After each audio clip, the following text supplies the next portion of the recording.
Brought to you by Agilus Diagnostics.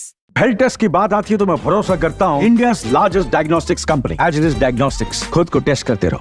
तो आदाब, नमस्कार, गुड इवनिंग, सत श्री अकाल। एक बार फिर आप तमाम लोगों का स्वागत है क्राइम तक की कहानी के इस एपिसोड में। उम्मीद है पूरी फैमिली अच्छी होगी, अपना और अपनों का ख्याल रख रही होगी।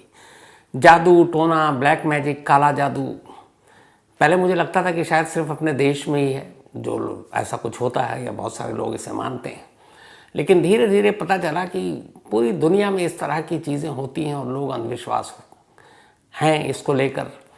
और कई देशों में तो ब्लैक मैजिक को लेकर क्राइम भी हुआ है, जैसे अपने देश में बहुत सारे हुए। कई लोग कहते हैं ये आत्मा, जिन, भूत, प्रेत ये सब होती हैं कि नहीं होती हैं, मैजिक, ब्लैक मैजिक होता है कि नहीं। लेकिन कई कहानियाँ तो मैंने आपको वैसे ही सुनाई है कि जो कानूनी दस्तावेज़ों में है कि FIR भी दर्ज, मुकदमा भी अदालत में पहुँच गया भूत को लेकर, भूत को सज़ा भी दे दी गई।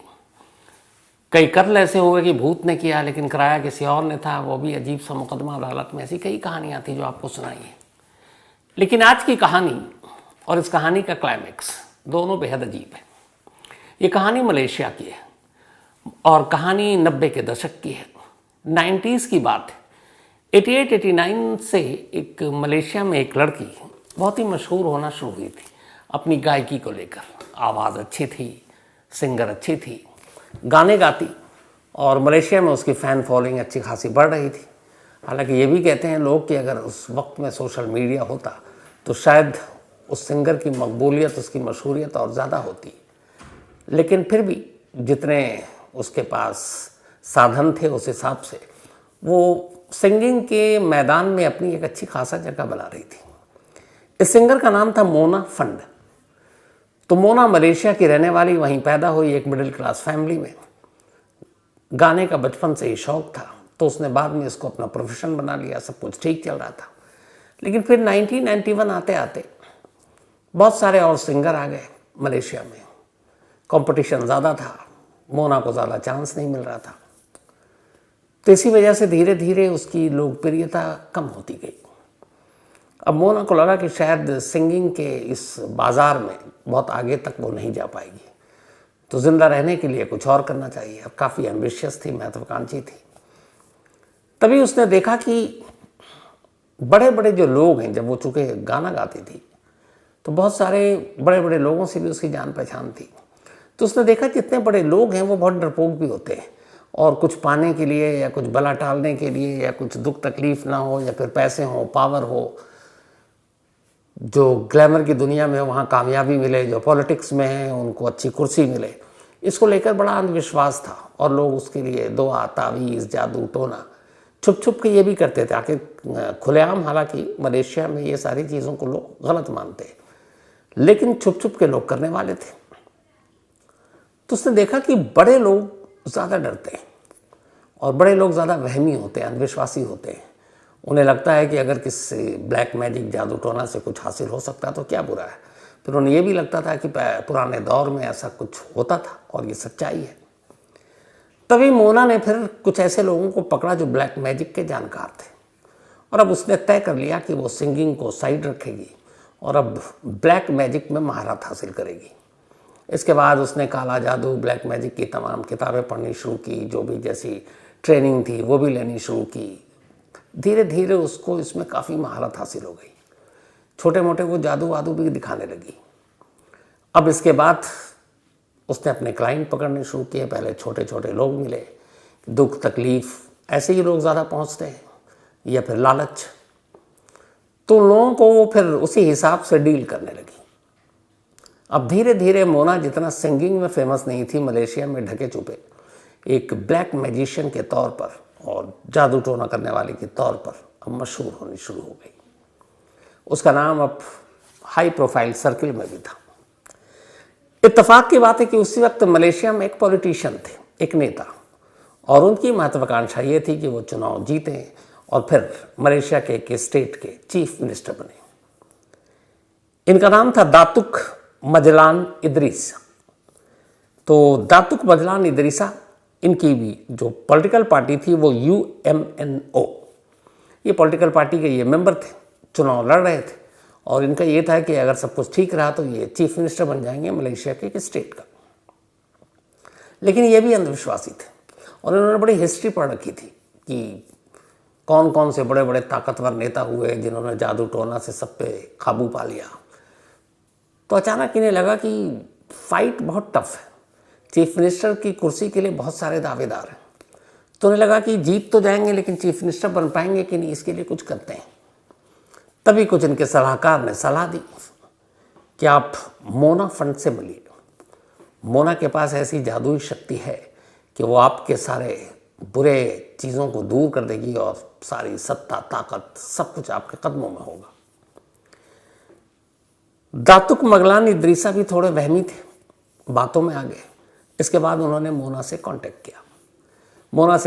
मोना ने उन्हें कुछ तावीज़ दी, कुछ चीज़ें बताई कि आप फिलहाल ये करो। अब इसे इत्तेफाक कहें या क्या कहें कि उसने कुछ कुछ चीज़ें बताई कि ये करोगे तो ठीक होगा, और उसी वक्त वो सारी चीज़ें उनकी ठीक होने लगी। अब ये साजिश थी या मतलब इत्तेफाक था, तुक्के में हो गया। लेकिन इससे जो दातुक मगलान इदरीसा थे उनका भरोसा मोना पे बढ़ने लगा। अब धीरे धीरे उन्हें लगा कि ये मोना ही है जो उन्हें चीफ मिनिस्टर की कुर्सी तक पहुंचा सकती है। अब उसके बाद वो कहने लगे कि तुम ये काम करो। तब मोना ने एक दिन उन्हें मिलने के लिए बुलाया और कहा कि आपकी चीफ मिनिस्टर की कुर्सी कहीं नहीं जाएगी, मुझे सिर्फ 2 काम करने हैं, 2 चीज़ें आपको दूंगी, और वो चीज़ें हैं जिसके बाद आपका कोई भी विरोधी आपके आगे टिक नहीं पाएगा। और ये जो 2 चीज़ें थी वो थी एक छड़ी और दूसरा था एक मुकुट जो शंका जैसा होता है। मोना ने कहा कि ये जो 2 चीज़ें हैं ये कोई मामूली चीज़ नहीं है। ये जो छड़ी है और ये मुकुट है, ये असल में इंडोनेशिया के एक एक्स प्रेसिडेंट थे, पूर्व राष्ट्रपति सुकर्णो, उनकी है ये छड़ी और उनकी है ये मुकुट, और ये उसने हासिल किया है बहुत भारी कीमत देकर।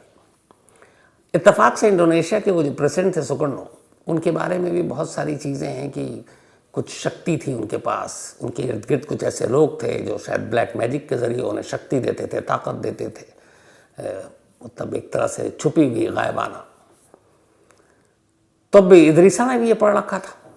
उन्हें लगा कि यार मतलब इंडोनेशिया के एक्स प्रेसिडेंट की छड़ी और मुकुट मोना देगी और वो जादुई है, उसके हाथ में आते ही फिर तो कुर्सी कहीं गई नहीं मुख्यमंत्री की। वो राज़ी हो गए। लेकिन मोना ने कहा कि वो बहुत कीमती है, उस पर काफ़ी पैसे खर्च हुए हैं, लेकिन उसमें जादुई शक्ति है, तो इसलिए उसकी एक कीमत होगी। पूछा कितना, तो उसने कहा 25 लाख रिंगित मलेशियन करेंसी को कहते हैं। तो 25 लाख रिंगित अगर आज के हिसाब से कन्वर्ट करें रुपीज़ में तो अराउंड 4 करोड़ से थोड़ा सा ऊपर, मतलब 4 करोड़ भारतीय रुपए। तो उसने कहा कि छड़ी और मुकुट की कीमत है 4 करोड़ रुपए, आप ये दे दो, ये दोनों चीज़ें आपको देंगे और कुछ बताऊंगी इसके साथ क्या करना है, और आपकी राजनीति में जो कामयाबी होगी फिर बहुत दूर तक आप जाएंगे, मुख्यमंत्री ही नहीं उसके बाद भी जाएंगे, और मुख्यमंत्री की कुर्सी तो पक्की है। अब दातुक मगलान इदरीसा आ गए इसी भरोसे में। उन्होंने कुछ अपनी ज़मीन भी बेच दी और इनमें से 25% एडवांस भी दे दिया। अब 25% एडवांस आ चुका था, यानी कि करीब करीब 1 करोड़ रुपए, बाकी के 3 करोड़ देने थे। जुलाई का महीना था 1993 का साल। 1993 जुलाई की 1 तारीख को एक रोज़ मोना इदरीसा को अपने घर बुलाती है और कहती है कि इस छड़ी और मुकुट को इस्तेमाल करने से पहले एक ख़ास फूलों का स्नान करना पड़ेगा आपको, ताकि आप उससे पवित्र और पाक हो जाए, पुष्प स्नान। इदरीसा साहब राजी हो गए। अब मोना ने एक तारीख चुनी, जुलाई की का महीना था 1993 का साल, और इदरीसा से कहा कि आप घर आएंगे अकेले, और ये अकेले में ये सारी कवायद पूरी होगी, तो फूलों से आपको नहलाया जाएगा। शर्त ये है कि इस पूरे फूलों से नहलाने के दौरान आपकी आंखें बंद होंगी और आप बस अपने सपनों के बारे में सोचेंगे और उस सपनों से मत भटकिएगा। अब इदरीसा साहब का सपना, एक पॉलिटिशियन है तो कुर्सी, मुख्यमंत्री की कुर्सी। उन्होंने कहा ठीक है। अब इसके बाद तय तारीख पर, वक्त पर इदरीसा साहब मोना के घर पहुंच गए। घर पहुंचने के बाद थोड़ी बातें हुई, छड़ी और मुकुट उनको दिखाया गया, कहा गया ये आप ले जाएंगे लेकिन इसे तब तक छुएंगे नहीं जब तक कि पुष्प स्नान नहीं हो जाता। इदरीसा साहब रेडी। इसके बाद बाकायदा एक टब में फूलों के साथ उनके नहाने की तैयारी की गई। इदरीसा साहब उस टब के अंदर उतरते हैं और शर्त के मुताबिक उनको अब अपनी आंखें तब तक बंद करनी है कि जब तक कि वो इस टब से बाहर ना आ जाए, क्योंकि पूरी तरह से पाक पवित्र हो जाएंगे और उसके बाद वो छड़ी और वो मुकुट उनके हवाले और उस छड़ी और मुकुट के जरिए वो मुख्यमंत्री की कुर्सी तक। तो वो टब के अंदर आराम से आंखें बंद किए हुए हसीन सपने देख रहे हैं। इसी दौरान दो लोग उस कमरे में दाखिल होते हैं। शर्त यह थी कि आंखें खुलेंगी नहीं किसी कीमत पर। यह भी बताया गया था कि आपको भटकाने की कोशिश होगी पर आप भटकेंगे नहीं, क्योंकि आंख खोलते ही फिर ये सारी चीज़ें खराब हो जाएंगी। अब कदमों की आहट आए ना आए आपकी आंखें बंद होंगी। अब वो आराम से आंखें बंद सपने के मज़े ले रहे हैं। तभी पीछे से दो लोग आते हैं। एक के हाथ में एक कुल्हाड़ी, एक ही कुल्हाड़ी में वो गले का निशाना लेता है, गर्दन का, और एक वार, उस एक वार के साथ ही जो इदरीसा साहब हैं उनका सर धड़ से अलग हो जाता है। सर धड़ से अलग, बाकी का धड़ और पूरा जिस्म टब के अंदर, टब का पानी लाल हो चुका है, सर बाहर है। इसके बाद वो सारी चीज़ें समेटी जाती हैं, फिर उनको बोरियों में भरा जाता है, पूरे कमरे की सफाई की जाती है, टब का पानी बहाया जाता है। और ये सब करने के बाद फिर तीन लोग मोना के घर से बाहर निकलते हैं रात के अंधेरे में, और घर के करीब ही एक गड्ढा पहले से खुदा हुआ था, उस गड्ढे में इदरीसा साहब के लाश को दफना दिया जाता है ज़मीन बराबर। और ये सब लौट आते हैं। लौटने के बाद 8 घंटे बीते थे। अब 8 घंटे के अंदर अंदर चूंकि जब वो आए तो फिर उन्होंने बाकी के पेमेंट अपने वो साथ लेकर आए थे। शर्त ये थी कि पुष्प स्नान और छड़ी और मुकुट जब आप छुएंगे तो जो एडवांस दिया था उन्होंने 25%, बाकी के 75% रकम लेकर आएंगे और ये सारी चीज़ें लेकर जाएंगे। तो बाकी के पैसे वो अपने साथ कैश लेकर आए थे, लेकिन घर के अंदर ही कत्ल हो गया, सारा कैश घर में। उसके बाद अगले 8 घंटे के अंदर मोना अपने हस्बैंड के साथ सज धज कर तैयार होकर घर से निकलती है, सीधे शोरूम पहुंचती है, एक मर्सिडीज़ बेंज नई कार ख़रीदती है। इसके बाद नया फ़ोन ख़रीदती है, घर के लिए कुछ डेकोरेशन के सामान ख़रीदती है, और फिर ये सब ख़रीदारी करके घर लौट आती है, उसी घर में जहाँ 8 घंटे पहले उसने एक पॉलिटिशियन का कत्ल किया, जो बेचारा मुख्यमंत्री बनने का सपना देख रहा था। अब ये सब कुछ हो गया, लाश दफना दी गई। उधर इदरीसा साहब घर नहीं लौटे। घर में पत्नी को पता था कि ये पॉलिटिशियन है, कई बार इधर उधर चले जाते हैं, कई दिन बाद लौटते हैं। अब उस वक्त मोबाइल का भी ज़माना नहीं था, क्योंकि 1993 की बात है। तो घर वाले आदी थे इस बात को लेकर, तो घर वाले परेशान नहीं हुए। लेकिन जब 2-3 दिन बीत गया और उनकी कोई खबर नहीं, क्योंकि लैंडलाइन से फ़ोन कर देते थे, फ़ोन भी नहीं आ रहा है, और जितने उनके साथी, उनके पीए, सबसे पूछा गया तो पता चला वो तो दिखे ही नहीं है। तब घर वालों को फिक्र हुई, उन्होंने जाकर मलेशियन पुलिस में गुमशुदगी की रिपोर्ट लिखा दी। अब पुलिस ने रिपोर्ट लिखी, एक अच्छे खासे पॉलिटिशियन गायब, अखबारों में खबर छप गई, टीवी पे न्यूज़ आ गई। अब इदरीसा साहब को ढूंढा जा रहा है, पर कोई सुराग नहीं। हफ्ता बीत गया। हफ्ता बीतने के बाद ये तारीख थी 20 जुलाई 1993, 20 जुलाई 1993। एक कैसीनो या जुआ घर कहें जिसे, वहाँ पे कुछ एक झगड़ा हुआ और मलेशियन पुलिस ने एक शख्स को पकड़ा। उसका नाम था जुराइमी। जुराइमी जुआ खेल रहा था और किसी के साथ झगड़ पड़ा। जुराइमी ने हाथापाई की, पुलिस ने उसे पकड़ लिया। पकड़ने के बाद पुलिस स्टेशन लाई। लाने के बाद उसकी अच्छी खासी पिटाई की, और तभी इस दौरान में फिर जुराइमी ने कहा कि तुम क्या करोगे, मेरा कितने दिन रुकोगे? मैंने तो इससे भी बड़ा क्राइम किया, आज तक पुलिस को पता भी नहीं है। पुलिस वालों ने कहा फेंक रहा है। और फिर उसने कहा कि आपको पता है हमारी पहुंच कहाँ तक है? हमने एक नेता का कत्ल कर दिया, आज तक किसी को मालूम ही नहीं। अब उनमें से एक पुलिस वाले को वो खबर पता थी कि इदरीसा साहब गायब हुए हैं और कई दिन हो गए। अब उससे लगा कि कहीं ये उसी की बात तो नहीं कर रहा। फिर वो आए अपने, उन्होंने पूछा। थोड़ी देर के बाद जुरैमी को शायद होश आया कि क्या बक गया, लेकिन अब रडार पे था पुलिस के, तो पुलिस ने अच्छी खासी खातिर की। फिर उसने कहा कि असल में इदरीसा को तो हम लोगों ने मार डाला। तो उसने कहा मैंने अपने हाथ से कत्ल नहीं किया, लेकिन लाश दफनाने में मैंने ज़रूर मदद की है, मैं कातिल नहीं हूँ। उन्होंने कहा किसने किया? तब वो नाम लेता है उस जादूगरनी का, यानी मोना का। सुनते ही पुलिस सबसे पहले उसको अपने साथ लेती है, मोना के घर पहुंचती है। मोना और उसका हस्बैंड दोनों घर पर थे। पुलिस को देखकर समझ गए थे वो कि शायद उनका भांडा फूट गया। दोनों को पुलिस अरेस्ट करके उनसे पूछताछ करती है। थोड़ी देर के बाद, चूंकि अब जुरैमी ऑलरेडी भेद खोल चुका था, वो भी खुल जाते हैं। फिर पुलिस को अपने साथ ले जाते हैं घर के पास ही। एक तरफ इशारा करते हैं, खुदाई होती है, गड्ढे के अंदर से इदरीसा साहब का कंकाल बाहर आ जाता है। अब सबूत सामने था, कातिल गिरफ्त में। पुलिस इसके बाद मुकदमा चलाती है। मुकदमा चलता रहता है। 8 साल तक मोना, उसका पति और जुरैमी तीनों जेल में रहते हैं। अब यहाँ सवाल था कि जुरैमी ने पुलिस से ये खुलासा क्यों किया? तो वो कोई नशे में नहीं था। हुआ ये था कि मोना का वो भरोसेमंद था और मोना ने उसे सिर्फ लाश को दफनाने में मदद मांगी थी और उसके बदले में उसे कुछ मामूली रकम दी। लेकिन बाद में जब उसे पता चला कि इन लोगों ने मर्सिडीज बेंज खरीदी है, बालिशान ज़िंदगी जी रहे हैं, तो उसको हैरानगी हुई। उसे लगा कुछ तो गड़बड़ है, काफ़ी पैसे आए। तो वो पैसे मांगता था, मोना नहीं देती थी। तो इसके बाद ही उसने एक तरह से इन दोनों का भांडा फोड़ने के लिए पुलिस के सामने ये सारी चीज़ें बता दी। खैर, अब तीनों के ऊपर इल्ज़ाम था, क्योंकि कत्ल और कत्ल में साथ देना, पुलिस से छुपाना, सारे गुनाह थे और संगीन थे। 8 साल मुकदमा चला। 8 साल तक मोना जेल में रही। लेकिन जेल में रहने के दौरान भी उधर अखबारों में, टीवी पे मोना की इस कारस्तानी की खबर सुर्खियों में थी। और ये खबर थी कि मोना ब्लैक मैजिशियन है। और उसके बारे में यह है कि जेल के अंदर भी जब सज़ा सुनाई गई, 8 साल तक जब वो जेल में रही, उससे पहले वो हमेशा हंसती रहती थी, नए नए कपड़ों की फरमाइश करती थी।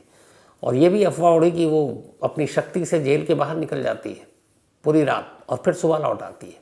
हालांकि कभी किसी ने कन्फर्म नहीं किया इन चीज़ों को। 8 साल के बाद अदालत अपना फैसला सुनाती है। तीनों को सजाए मौत देती है। जब सजाए मौत सुनाई गई, तब बाकी दो, उसके पति और जुरैमी, ये दोनों रोने लगे। लेकिन मोना हंस रही थी और हंसते हुए जज की तरफ देख कर कहती है कि मुझे कोई नहीं मार सकता, आई विल नेवर डाई, मैं कभी नहीं मरूंगी। अब वैसे ही उसको देख के लोग इसकी कहानियां सुनकर कि एक जादूगरनी, एक पॉलिटिशियन का कत्ल और ये सारी डरते थे कि पता नहीं ये क्या कर दे। डर बहुत बड़ी चीज़ होती है। तो अब उसकी इन बातों से लोग और हैरान परेशान। लेकिन खैर, धीरे धीरे वक्त बीता और आखिरकार फांसी की तारीख करीब आई। फांसी की जो तारीख तय हुई थी वो थी 2 नवंबर 2001, 2 नवंबर 2001। मलेशिया की एक जेल में तीनों को एक साथ फांसी पर लटकाया जाना था। 3 फांसी के फंदे तैयार किए गए। रात को फांसी से पहले, जब सुबह फांसी दी जानी है, उससे पहले वहाँ के कानून के हिसाब से इन तीनों से पूछा गया कि आप आखिरी बार किसी से मिलना चाहोगे। तीनों ने अपनी अपनी फरमाइश बताई। मोना ने कहा कि मैं अपने माँ बाप से मिलना चाहूँगा। पति तो साथ में ही था उसके जेल में। माँ बाप मिलने जब आए तो वहाँ एक ये भी चीज़ है कि अगर आपकी कोई ख्वाहिश हो तो आप मिलने वालों से मंगा सकते हैं। और ये एक ही ख्वाहिश 2 पार्ट में होती है, किससे मिलना है और आपको कुछ खाना पीना हो या कुछ चाहिए, किसी चीज़ को देखना हो और अपनी पुरानी यादें, तो वो भी आप बता दीजिए।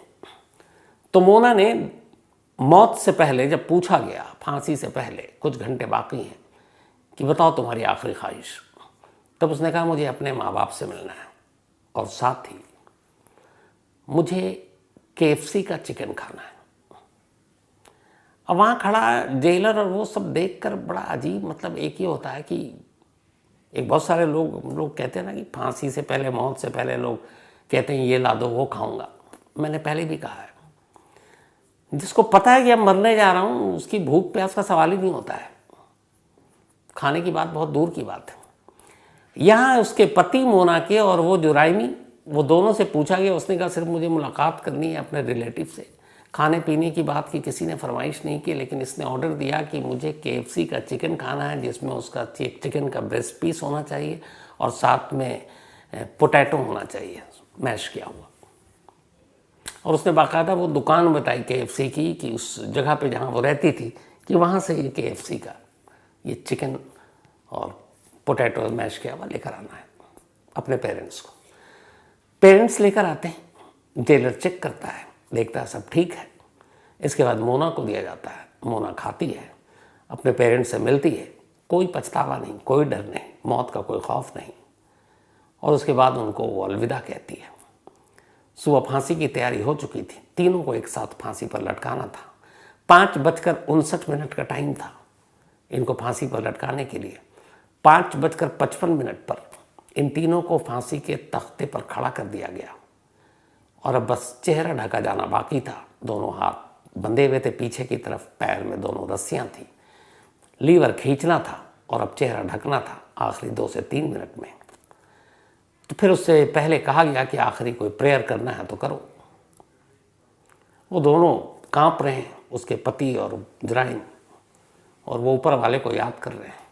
मोना से कहा गया कि तुम भी करो, तो हंसती है, देखती है सामने और कहती है मैं नहीं मरने वाली, आई विल नेवर डाई, मैं कभी नहीं मरूंगी। इतना कहने के बाद उसके चेहरे पर वही काला नकाब डाल दिया जाता है। घड़ी में 7:59 तारीख 2 नवंबर 2001 जल्लाद लीवर खींचता है और एक साथ 3 लोग, उनकी मौत हो जाती है। और इस तरीके से ये कहानी ख़त्म हो जाती है। लेकिन आज 23 साल हो गए मोना की मौत को। आज भी मलेशिया में आखिरी विश, लास्ट ख्वाहिश KFC का वो चिकन और उसकी वो बात कि कभी मैं मरूंगी नहीं, लोग याद भी करते हैं और डरते भी हैं। और आज भी ये कहानी वहाँ सुनी भी जाती है और सुनाई भी जाती है। तो ये थी आज की कहानी।